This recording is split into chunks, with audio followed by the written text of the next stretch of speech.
Good afternoon. This is a regular City Commission meeting for the City of Largo. Today is Tuesday, January 21st, 2025. I'd like to call this meeting to order and ask you that if you have a cell phone or a computer, please turn it to silent or off so that we don't have any interruptions. We're going to start this evening's meeting with an invocation given by Major Ted Morris from the Salvation Army, and then if you could please remain standing for the Pledge of Allegiance. Major. Let's offer prayer. Our Father, as we come here this evening, we thank you for those in this room upon whose shoulders the mantle of leadership has been placed. Those who've been in this position by election, those by selection.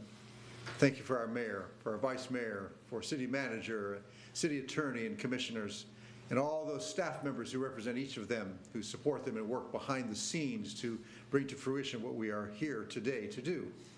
Father, we thank you for those in our community, our first responders, law enforcement, fire and rescue, those who keep our community safe and keep us living in a place that's enjoyable to live.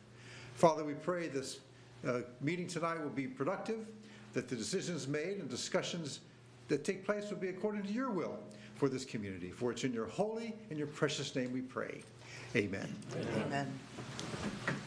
I pledge allegiance To the flag of the United States of America and to the republic for which it stands, one nation, under God, indivisible, with liberty and justice for all. Thank you, Major Morris. The first item today is a ceremonial item. We're going to recognize the Recreation, Parks, and Arts Department. Good evening. On October 7th, 2024, the Recreation, Parks, and Arts Department received their commission for accreditation of park and recreation agencies from the National Recreation and Park Association for the 25th year. The Recreation, Parks, and Arts Department was evaluated by the Commission for Accreditation of the Park and Recreation Agencies in June of 2024. After passing the evaluation for the 25th year, the department was recognized by the National Recreation and Park Association at the 2024 annual conference in Atlanta, Georgia in October of 2024. Unfortunately, staff were unable to attend the ceremony due to Hurricane Milton. I appreciate the opportunity tonight to share this award and celebrate the accomplishments of the Recreation, Parks, and Arts Department. The City of Largo's Recreation and Parks and Arts Department received its original accreditation in 1999. We were the first municipality in the state of Florida and the 22nd agency in the country to reach this high level of standards of accreditation set by the National Recreation and Parks Association Commission for Accreditation of Park and Recreation Agencies, also known as CAPRA. Team members believe that accreditation provides the public and our staff with validation that the department is implementing the best business practices in the field. There are over 150 standards that address a variety of disciplines such as programming, communication, staff development, maintenance and operations, and planning. Annually, our department provides updates to CAPRA on our continued work to meet the standards. Every 5 years, the department undergoes an extensive self-assessment and a visit from a professional team to evaluate our processes and practices, with our most recent visit occurring in June of 2024. Our team works year-round to implement these standards and have become a routine best business practice for the department. This process ensures our department is continuously growing and improving. This recognition is a reflection of the hard work of our department in ensuring our commitment to providing an overall quality of operation, management, and service to the Largo community. Thank you. Thank you.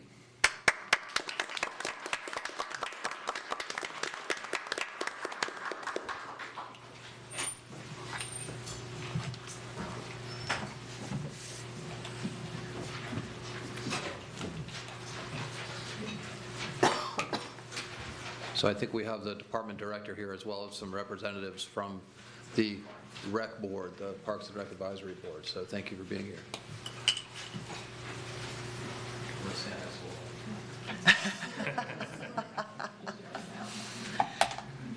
I like this new shirt.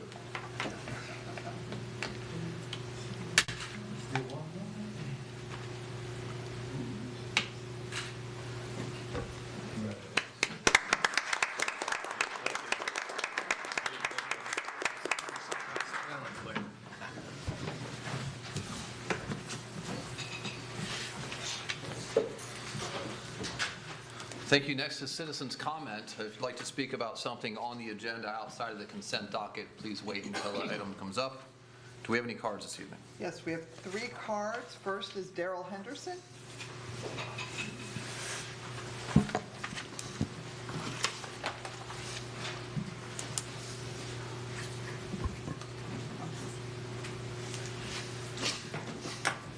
Good evening, Mayor Brown, Commissioners. My name is Daryl Henderson. I've been a resident of Largo for 15 of the last 20 years I've been in Florida. I'm a veteran of the U.S. Navy. I served in the Navy for 10 years. And I'm also a person in long-term recovery. We all know that addiction is not a respecter of persons. It does not recognize race, socioeconomic condition, or even religion. I stand before you as the Advocacy Director for the Recovery Epicenter Foundation, which is located in Clearwater. Our mission at the foundation is empowering individuals by eliminating personal, societal, and institutional barriers to sustained recovery from substance misuse. We actively practice harm reduction strategies that embrace all pathways to recovery. Through connections with direct peer support services from persons with lived experience, we reduce stigmas associated with surviving an addiction, one person and one family member at a time. Our vision at the foundation is to create a community where every person, regardless of their chosen pathway to recovery, experiences dedicated support, understands their inherent worth, and overcomes obstacles to achieve long-term recovery and lasting well-being. We believe that by sharing our unique journeys, we will inspire, empower, and uplift those around us, fostering positive change and paving the way for a brighter, more hopeful community. Together, we harness the power of our collective experiences to make a meaningful impact on the lives of many. Recovery Epicenter Foundation in Clearwater has been operating a respite housing center up there known as the Catcher's Mitt.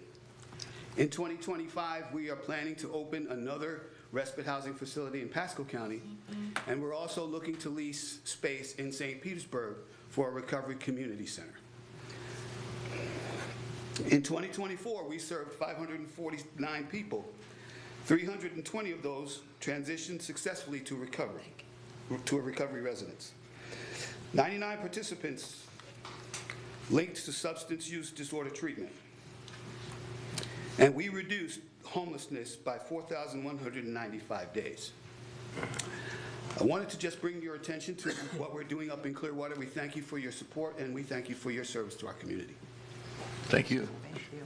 Next speaker is Matt Faustini.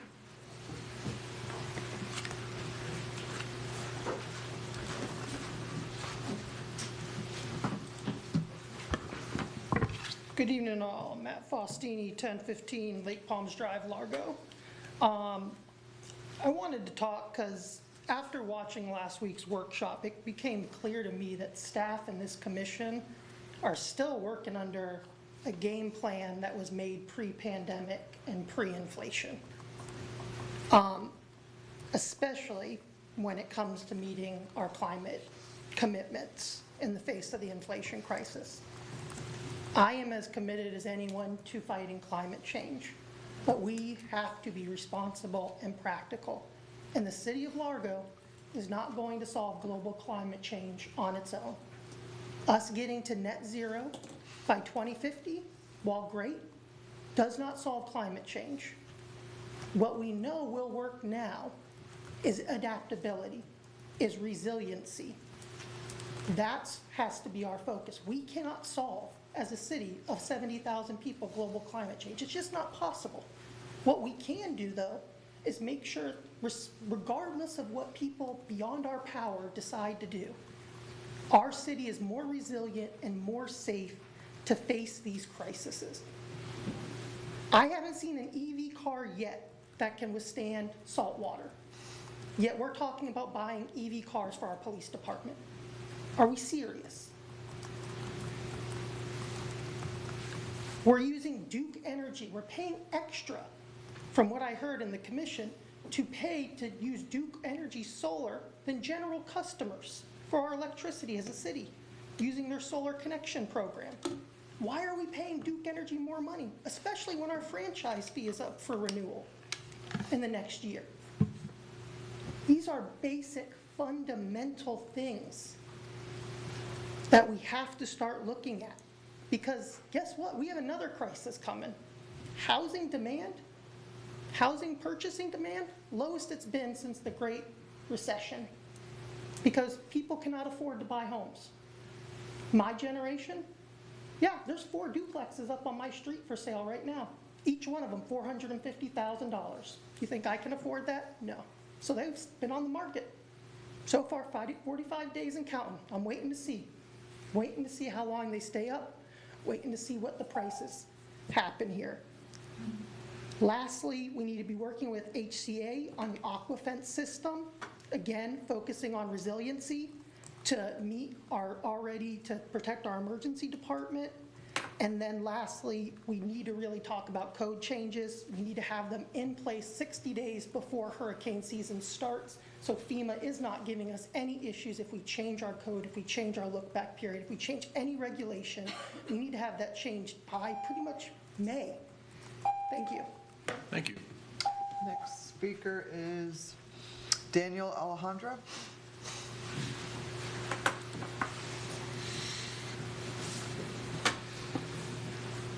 Good evening. I happen to be a member of the Advocacy Board, and I will be blissfully brief. I used to be a Dean of Academic Affairs at a university and Associate Provost at another one, so I'm perfectly aware of the process of reaffirmation or accreditation or reaccreditation. The process of accreditation is a very, very long and complex process. Sometimes the complexity is such that it can become complicated. Complex problems have logical solutions, complicated ones don't. The team that worked here by Christopher Sens and Lara Corey did a phenomenal job. And I just want to emphasize how important this is. Colleges and universities that are not accredited or lose their accreditation, they become inferior colleges and their degrees become inferior. And they lose students because their parents don't want to send them to their place. So I am glad and happy and thankful to you for acknowledging the work that this team has done. Thank you. Thank you. Next speaker is Dave Jensen.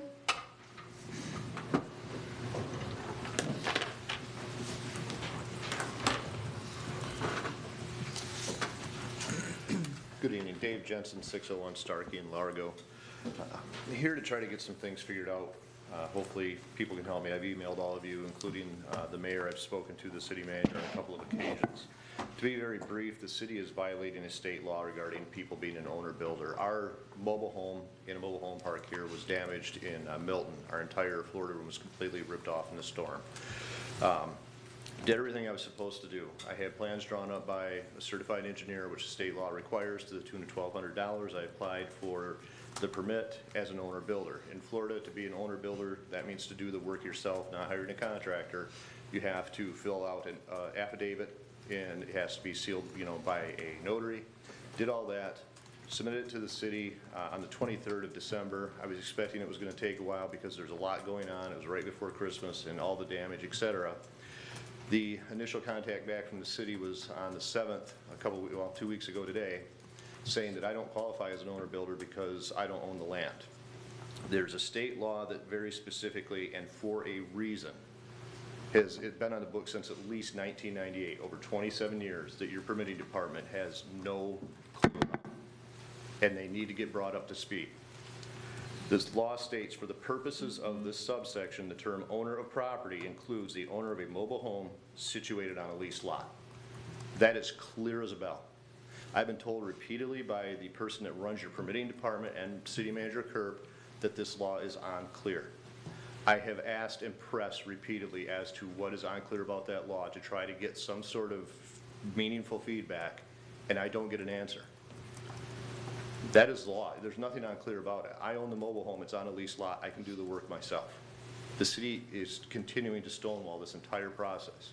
The only thing that has happened is we're starting to get some of the reviews done on our plans, but the city's portal that you have to use, unfortunately, it doesn't work really well, and the information that they need as follow-up, I can't put in.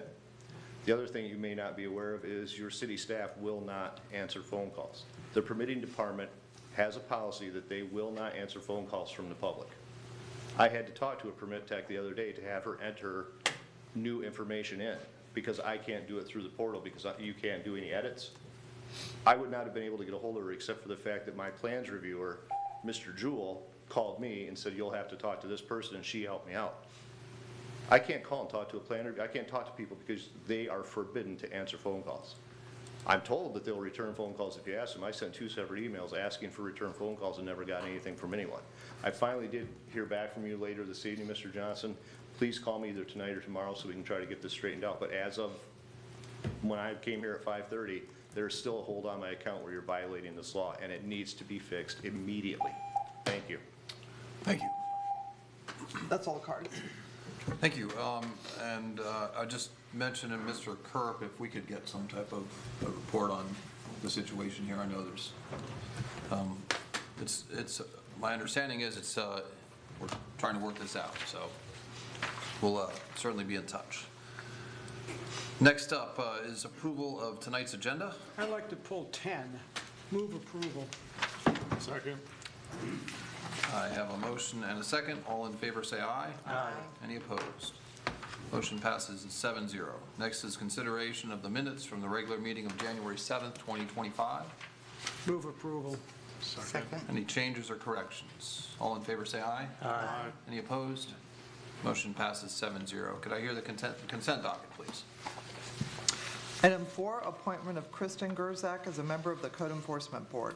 Item 5, approval of modification of federal subaward agreement with the State of Florida Division of Emergency Management for grant funding in the amount of $8,785,177 for the lift station floodplain mitigation project, and authorization for the city manager to execute agreement and all necessary documents required to comply with the terms of the agreement. Item 6, authorization to purchase grounds maintenance equipment from Wesco Turf Incorporated in an estimated amount of $111,000 in accordance with Florida State Contract number 25101-900-21-STC. Item 7, resolutions numbers 2422 and 2424, reducing the cost of certain fees for permits and waiving certain permits in response to damage from Hurricane Helene. Item 8, resolution numbers 2423 and 2425, reducing the cost of certain fees for permits and waiving certain permits in response to damage from Hurricane Milton. Item 9, approval of change order number 10 to contract number 19-Q-684, multi-story mixed-use downtown City Hall with ASD Sky for additional owner design contingency allowance in the estimated amount of $250,000. You've heard the consent docket. I'll entertain a motion. I move to approve the consent docket without commission discussion, including staff background provided in the commission packets. Second. I have a motion and a second. All in favor say aye. Aye. Any opposed? Motion passes 7-0. I don't believe they are here, but I'd like to thank Kristen Gerzak for volunteering on the Code Enforcement Board of the City of Largo. Thank you for your service. Next, item number 10. Vice Mayor Holmes. Thank you. I'm going to tap into your infinite wisdom. Well, I'm not going to get into some of the unusual grammar here, but anyway. It says consideration is also given to the fire service standards that established by the National Fire Protection Association, which prohibits the gear from being used past 10 years from the date it's manufactured. Are we still giving this stuff to other fire departments? We have several years ago, but We still doing it or not? we haven't recently. No, sir. Are we going to? What do you do with the old stuff then? We actually mark it so it won't be used for structure firefighting, and it's used for training. So we do get more use out of it. Okay. Yes, sir. Because I know it used to be, we used to pass this on to other, I guess that's kind of off then. I had another question on here. I guess I'm going to let you off with that. You just got easy stuff now. Awesome. I have no other questions. Yes, sir. Appreciate the support. Thank you. Any other questions? Oh, wait a second, I do have, this is the other one. It says, Fire Rescue Department evaluates the need for firefighters' protective clothing, bunker gear. Bunker gear is evaluated on replacement factors such as usage, age, and cost, okay? Okay? That's one thing. Consideration is also given to the fire services standards as established by the National Fire Protection Association, which prohibits the gear from being used past 10 years from the date of manufacture. Well, which one is it? You can't have both of those.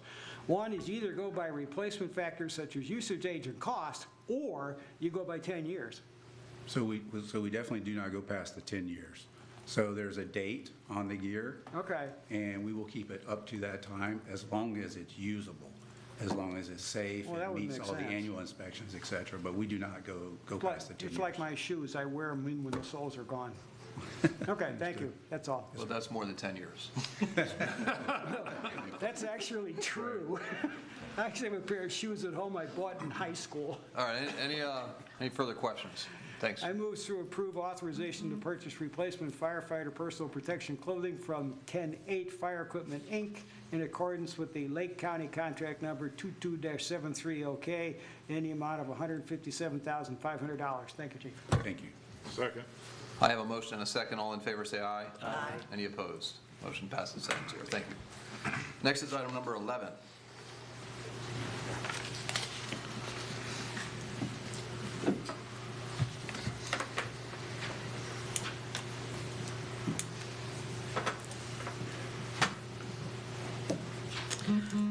Good evening, Mayor, Commission. The Public Works Department's here tonight to obtain City Commission authorization for emergency expenditures for debris monitoring services from Tetra Tech Incorporated for the following scope and fee services. Number one, hiring, scheduling, and training and managing field monitoring staff. 2, certifying contractor vehicles for debris removal. 3, monitoring and documenting debris removal contractor operations. 4, creating and sharing progress reports with the city. 5, review and reconciliation of contractor invoices. And then 6, call center support. What Tetra Tech has done for us is provided these following benefits. It's allowed solid waste services to return to normal operations more efficiently and quickly. It's allowed solid waste customer service team members to focus more on the day-to-day operations versus being out dealing with customers for Tetra Tech services. They've also provided consistency with debris removal from the Largo communities, and then proper invoicing for contract servicing and accurate documentation for FEMA reimbursement for entire cost. The estimated amount for services rendered for Hurricane Helene are $8,864.93, and for Hurricane Milton,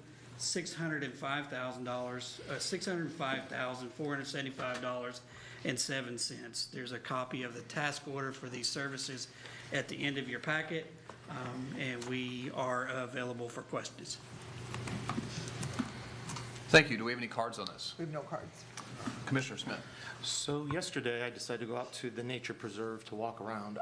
I've had a couple residents asking about the chipping that's out there. How long is it going to go till? Do we have a clear date of when they're going to finish? Kind of things like that, so they can kind of get an idea, because I was on the other side of the park and you could hear the chipping and the vehicles backing up. Yes, sir. We hear it sometimes over at the Public Works Center. We got word yesterday, or actually it was late last week, we got word that February 2nd, they will be finished and complete with the debris removal, which does put us within the time frame for 100% reimbursement possibilities, so. Okay. All right, thank you. You said debris removal. Was that debris chipping? That would be, the chipping will be finished and that end product will be removed from Lot 14. Okay, great. They'll be completely finished with their aspect of the debris removal. There'll still be some, some debris or some site management that they'll have to take care of. Sure. Yeah, thank you. Any other questions? Make a motion. I'll do it. I move to approve authorization for emergency spending for disaster debris monitoring and management services to Tetra Tech, Inc. in accordance with the Pinellas County Cooperative Contract, RFP number 061-P JJ for services rendered for Hurricanes Helene and Milton in the estimated amount of $614,340. Second. I have a I have a motion and a second. All in favor, say aye. Aye. Any opposed? Motion passes 7-0. Thank you. Thank Thanks you. for all the work out there. I know Yeah, you thank guys you. have been busy. Next is item number 12.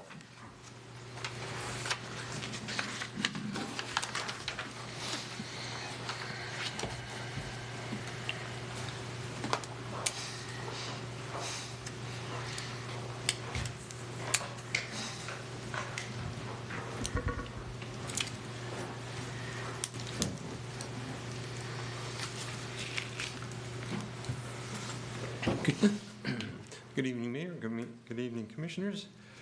This agenda item seeks authorization for city team members to negotiate the purchase of land located at 2658, 7690, and 7740 Ulmerton Road for the future relocation and reconstruction of Fire Station 38. These three parcels are owned by one owner, and they make up a 2.55 acre overall size. It's ideal shape, size, and location for Fire Station 38. And while Station 40 is still a priority for us, we want to make sure we take an opportunity to purchase this land, if possible, for the future success of Fire Station 38. Staff are happy to answer any questions you may have. Thank you. Do we have any cards with us? We have no cards.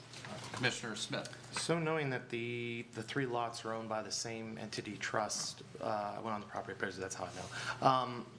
Are they all three for sale right now, or are we trying to go in and push them to? No, just the opposite. Their preference is to sell all three because they do want to sell the property. They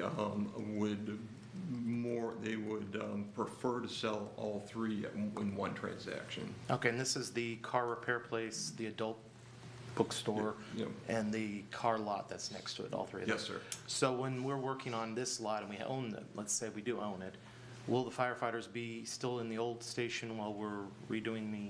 Yes, sir. old- and then So just- it would be So what would we do with the old land? Or is that going to stay in city-owned land, or are we looking at tearing that down and replacing it or selling that off after? We would, subject to, obviously, administration and city commission approval, either find a reuse for it or sell it off. Because it's only 0.99 acres, it does not require a referendum. Okay, all right, thank you. Thank you. Commissioner Lauser. Commissioner Smith basically asked my question, so I was just curious what we were going to do with the land that Station 38 was currently on, and what its possible value was to look at offsetting the cost of purchasing the new land. Thank you. Vice Mayor Hall. It says the three parcels were recently appraised for a combined amount of $2,010,000. Who did the appraising? An commercial appraisal company out of St. Petersburg. So this was a commercial appraisal, not tax records? No, this was a formal, appraisal, independent appraisal of the property. Okay. See, Jerry, got off easy. And a question about, so the current station there is on an acre, essentially. Yes, And sir. this is 2.5 times that. Yes, sir. And I know that's what's available. They want to sell all three parcels. What are our plans, or do we have plans for the footprint that would be required for a new station? Is it closer to 2.5, considering the current station is on 0.99? And have we considered building like a two-story fire station with the bays underneath housing? Working backwards, yes. We would move forward with a two-story design. The reason why we'd be moving from a 1 acre parcel to a 2.5 is for several reasons. One is we are going with a 4-bay, 12-dorm situation. It also has all the spaces for, and you heard earlier from Chief McDonald about NFPA safety standards. bunker gear is one of those, so there'll be a formal bunker gear storage room and all the other ideal situations for firefighter safety that currently aren't in our older stations. It does provide single dorm rooms for firefighters to have a little bit of privacy during their shift as well and while they're sleeping. And then 2.5 acres also has to include stormwater retention, parking, and space for citizens to come to the department. Does the current adjacent fire station not have stormwater on site? No, it's been there for a while. So. It doesn't, I'll have to defer to my cohort, it does not have storage on I didn't think so. the property. Okay, yeah. Thank you. Vice Mayor Holmes. If we vote approval of this tonight, are we going to go in and offer them something under $2 million? Or just go with the appraisal? Our normal, and I'll defer to others on this, normally the appraisal is the benchmark for negotiations. And then we'll come back to you as the city commission seeking approval of the purchase agreement and Well, is this price. a motivated seller? Yes. Okay. They live outside of the Tampa Bay region and in Florida, but it's a distance away, so managing the tenants in the property, if there's an opportunity to sell a property, they would like to divest of it. All right, thank you. Thank you, Commissioner Hulk. Yes, I was just wondering, does the appraisal include the buildings that are already on there? Or is it just the land? No, it doesn't. It appraised at the value of what we intend to use it for, and those buildings are not intended for our use. And then we would also have to incur the cost of demolition then? Correct, correct. And there's site development associated with any parcel. We buy Right. some perfectly green space would have less. We still have to put utilities in.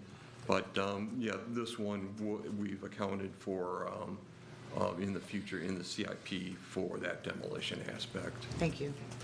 Thank you, Commissioner Breeze. Thank you. The fire station's a step up from what's there now, but these folks have leases and it's their businesses, so we're essentially going to be telling them they're out? No, sir. We, in talking with the family representative that owns the 3 parcels, he needs time to conclude leases, to get some of family items out of one of the buildings and find new storage for it. And we both mutually agree that this can be done over the course of 10 or 12 months. And he's very satisfied knowing that we're not trying to rush him off that property. We're looking a few years ahead, so potentially the leases may even expire before we get to that point. I was just curious what's going to happen to the We would businesses. prefer that scenario. We would prefer the scenario that they run out. There's also a billboard on that property, would have a separate agreement with it also. Thank you. Especially the middle property, we would prefer that tenant to. Understood. I know it's a little bit back and forth. This parcel is in the city limits? It's not a parcel that would be annexed? It is in the city limits. Okay. And then the other questions were just asked that I had. Any other questions? I move to authorize city staff to negotiate the purchase of property located at 7658, 7690, 7740 Almerton Road, Largo. Second. I have a motion and a second. All in favor, say aye. Aye. Any opposed? Motion passes 7-0. Thank you. Next is item number 13.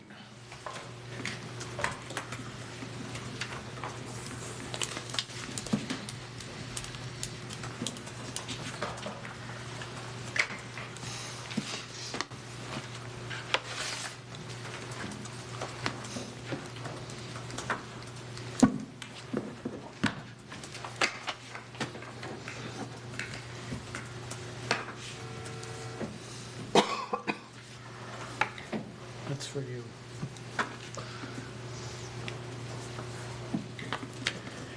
Good evening, Mayor, Commission. This item is for award of a GMP for a component of the Rosary Road Phase 2 Complete Streets Construction Project. I'm going to try and be brief since staff were before you in November of 2024 for Part 1 of the construction contract. This is Part 2. This is the city-funded portion. So just as a refresher, this Phase 2 will complete a connection from the Pinellas Trail to the Eagle Lake Park. Phase 1 of the project was completed in 2019 to 2021. This Phase 2 will connect to Eagle Lake Park. So in November, staff were before you about the aqua-colored project you see on the screen here.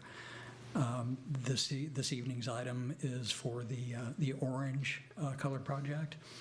The orange colored project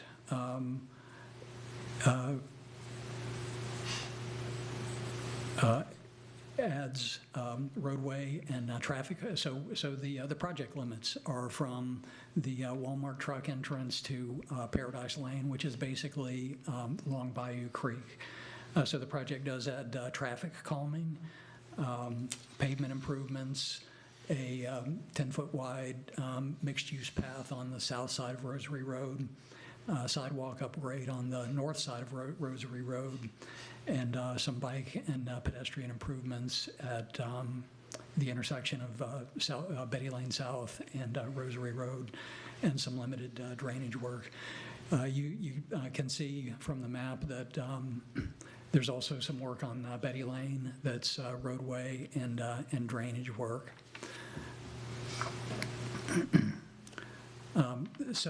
About Nelson Construction, they are the construction manager at risk for this contract. This contract was advertised in October of 2022. It was awarded to Nelson Construction in 2023, September of 23. Nelson has participated in the design phase through December of 2024. At the end of the design phase, they prepared a guaranteed maximum price, or GMP proposal. That is the item before you this evening. Sure, on everybody's mind, what is the construction schedule? Do want you to know that anytime you can go to largo.com/Rosary Road. That will have an updated project status. So if you were to go there this evening, you would see this construction schedule. The city-funded component for Nelson Construction will start February, March. I say February, March because we'll actually issue a notice of proceed in February. There's going to be some paperwork exchanged, before any construction starts. So likely construction will start in March. You will see the variable message boards announced, 2 weeks prior, announcing the construction.